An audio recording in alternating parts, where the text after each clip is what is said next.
The RX-121 Gundam Tr-1 Hazel is a functional test machine based on a Gem Quill assigned to the Murphy team. It was outfitted with a Gundam head to test its psychological effectiveness against Zeon remnants, though it was actually a modified Gem Quill head rather than a true RX-type Gundam head. Many of its parts have been replaced with enhanced parts, and it is being developed for use in real combat as well as testing, such as the new backpack, the movable booster pod attached to it, and improved thrusters in its legs. As a result, it could compete with a Gundam. Believe me, I wasn't looking at the Gundam wiki.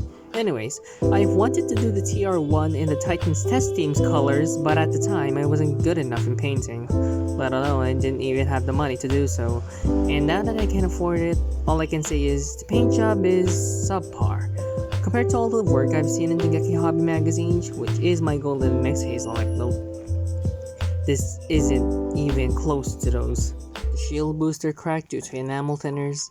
I had the wrong decals, and the pinstripes kinda looked like ass up close. I'm a bit disgusted by it honestly, but I was just repainting my already 5-year-old Hazel kit, which was top coated and decaled by a total noob, and looked even more ass, so I'll take this over that old build any day of the week. Well, why didn't I just get a new one, you might ask?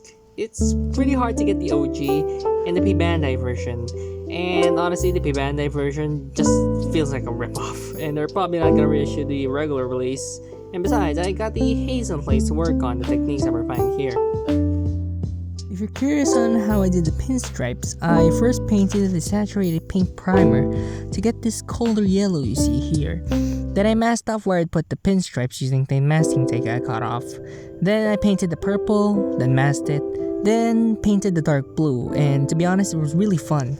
Not the best results I can muster, but it's still satisfying enough to do so. The paints I used here are almost all Armored Komodo lacquer based airbrush ready paint. They're a local paint brand which has worked wonders for me. I've been using this paint brand for almost 2 years now and it's still reliable as ever. If only it was sold internationally so you guys can get a glimpse of how good they are.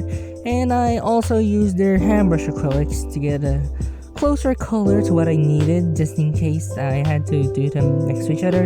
And the tones don't look too off. And I used Maleo colors too.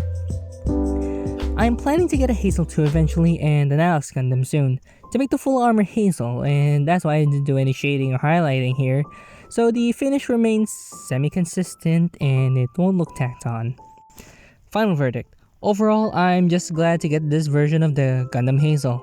It's not the best paint job but it is my test bed, if you will, on my next other paint jobs for Advance of Zeta soon. And don't worry, there will be more showcases on the more Advance of Zeta stuff I'm gonna do, so stick around if you're curious on that.